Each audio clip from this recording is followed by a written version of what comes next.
গান শোনা কি এখন আর গুনাহের মধ্যে পড়ে এদেশে? মানে ঢোল, তবলা, হারমোনি, গিটার, পিয়ানো এগুলো কি আর গুনাহের মধ্যে পড়ে? এখন তো এগুলো বাজায় আল্লাহরে ডাকে দেখি মানুষ। হ্যাঁ, ঢোল তবলা বাজায় এখন আল্লাহকে ডাকে মানুষ।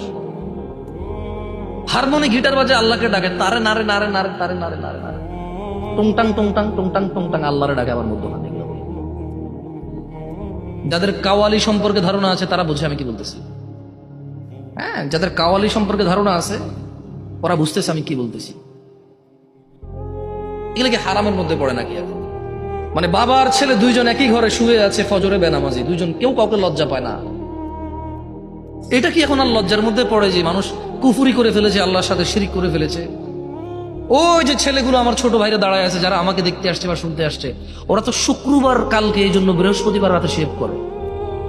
আল্লাহর রাসূলের সুন্নাহ যেটা ফরজ, রাখা ফরজ, এটা ওরা ফেলে দেয়।